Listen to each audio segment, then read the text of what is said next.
174 000, c'est le nombre de nouveaux cas de cancer constatés tous les ans chez les femmes. En touchant près d'une femme sur 8, le cancer du sein représente la pathologie cancéreuse la plus diagnostiquée, avec près de 53 000 nouveaux cas détectés chaque année. Caractérisé par une prolifération cellulaire anarchique au sein de la glande mammaire, ce type de cancer féminin affecte majoritairement les femmes âgées de plus de 50 ans. Si les causes réelles de la survenue d'une telle tumeur maligne ne sont pas avérées, certains facteurs de risque ont néanmoins été identifiés: terrain héréditaire, taux élevé d'œstrogènes, grossesse tardive ou encore surpoids. Selon les autorités sanitaires, près de 90% des cancers du col de l'utérus pourraient être évités grâce à un dépistage régulier. Il faut en effet savoir que ce type spécifique de cancer féminin évolue en plusieurs temps, puisqu'il se développe à partir de lésions dites précancéreuses qui sont provoquées par certaines souches du papillomavirus humain et qui peuvent devenir malignes. Depuis quelques années, 2 vaccins sont proposés aux adolescentes pour prévenir une possible infection. Ceux-ci doivent être administrés avant le début de la vie sexuelle. La réalisation du frottis cervico-vaginaux tous les 2 ans constitue également l'un des moyens de prévention les plus efficaces.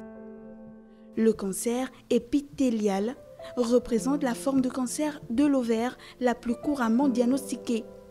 Cela signifie que les cellules cancéreuses se développent au niveau de la surface de l'ovaire, appelé épithélium, en opposition au cancer non épithéliaux.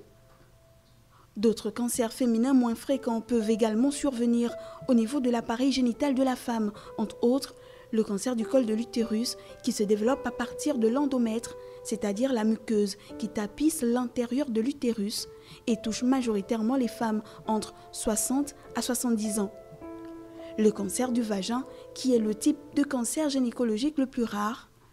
Le cancer de la vulve, qui représente 5% des cancers féminins, souvent précédé par un stade précancéreux. En 30 ans, la mortalité est en recul, comme pour l'ensemble des cancers, et le taux de survie global à 5 ans après un cancer du sein est de 86%. Le facteur de risque majeur de ces cancers est le tabagisme. Au Gabon, la lutte contre les cancers est effective.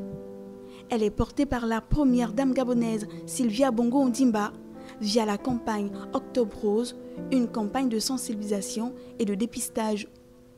Le symbole de cet événement est le ruban rose.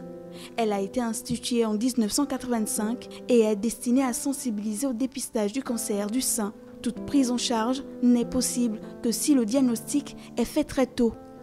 Les femmes vivant au Gabon sont invitées à aller se faire dépister, c'est gratuit. À bon entendeur, salut.